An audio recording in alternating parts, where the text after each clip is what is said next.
ಹಾಸನಾಂಬ ಜಾತ್ರಾ ಮಹೋತ್ಸವಕ್ಕೆ ಇವತ್ತು ಕೊನೆಯ ದಿನ. ಇನ್ನೇನು ಸ್ವಲ್ಪ ಹೊತ್ತಲ್ಲೇ ವಿದ್ಯುಕ್ತ ತೆರೆ ಬೀಳೋದಕ್ಕಿದೆ. ಹಾಸನದಲ್ಲಿ ಗರ್ಭಗುಡಿ ಅಂದರೆ ಹಾಸನಾಂಬೆಯ ಗರ್ಭಗುಡಿ ಬಾಗಿಲು ಬಂದಾಗಿದೆ. ಮುಂದಿನ ವರ್ಷ ಹಾಸನಾಂಬೆ ತಾಯಿಯ ದರ್ಶನಕ್ಕೆ ಅವಕಾಶ ಸಿಗೋದಕ್ಕಿದೆ. 13 ದಿನದಲ್ಲಿ ದಾಖಲೆ ಪ್ರಮಾಣದಲ್ಲಿ ಭಕ್ತರು ದೇವಸ್ಥಾನಕ್ಕೆ ಭೇಟಿ ಕೊಟ್ಟಿದ್ದಾರೆ. 26 ಲಕ್ಷ ಜನ ಭಕ್ತರು ಹಾಸನಾಂಬೆಯ ದರ್ಶನ ಪಡೆದಿದ್ದಾರೆ.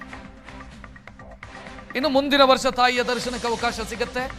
ಇವತ್ತು ಕೊನೆಯ ದಿನ ಆಗಿತ್ತು. ಇವತ್ತು ಜನರಿಗೆ ದೇವಿಯ ದರ್ಶನಕ್ಕೆ ಅವಕಾಶ ಇರಲಿಲ್ಲ. ಪೂಜಾ ಕೈಂಕರ್ಯಗಳನ್ನು ನೆರವೇರಿಸಿದ ನಂತರ ಗರ್ಭಗುಡಿಯನ್ನು ಕ್ಲೋಸ್ ಮಾಡಲಾಗುತ್ತೆ. ಆ ದೃಶ್ಯವನ್ನು ನೀವು ನೋಡ್ತಾ ಇದ್ದೀರಿ. ಸದ್ಯ ಗರ್ಭಗುಡಿಯ ಬಾಗಿಲನ್ನ ಮುಚ್ಚಲಾಗಿದೆ ಅನ್ನುವಂಥ ಮಾಹಿತಿ ಸಿಗ್ತಾ ಇದೆ. ಇದು ಗರ್ಭಗುಡಿಯ ಬಾಗಿಲು ಹಾಕೋದಕ್ಕಿಂತ ಮುಂಚಿತವಾಗಿ ಆ ಧಾರ್ಮಿಕ ಕೈಂಕರ್ಯಗಳನ್ನೇನು ಮಾಡಲಾಗುತ್ತೆ ಅದನ್ನು ಮಾಡ್ತಾ ಇರುವಂಥ ದೃಶ್ಯ ನೀವು ನೋಡ್ತಾ ಇದ್ದೀರಿ.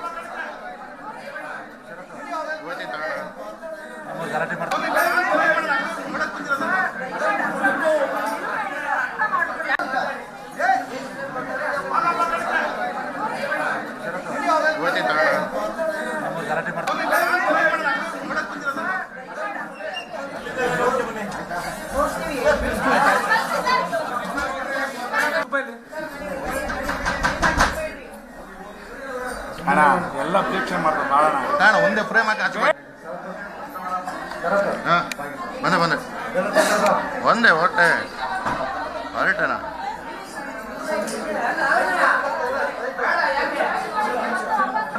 ಹೊರಟೆ ನಾನು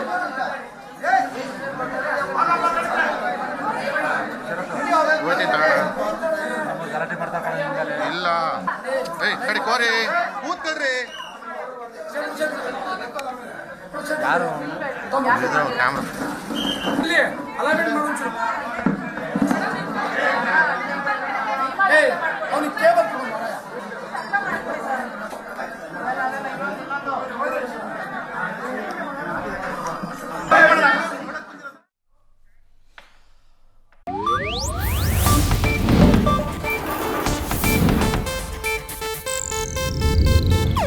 ಇದು ಏಷ್ಯಾನೆಟ್ ನ್ಯೂಸ್ ನೆಟ್ವರ್ಕ್ ಪ್ರಸ್ತುತಿ.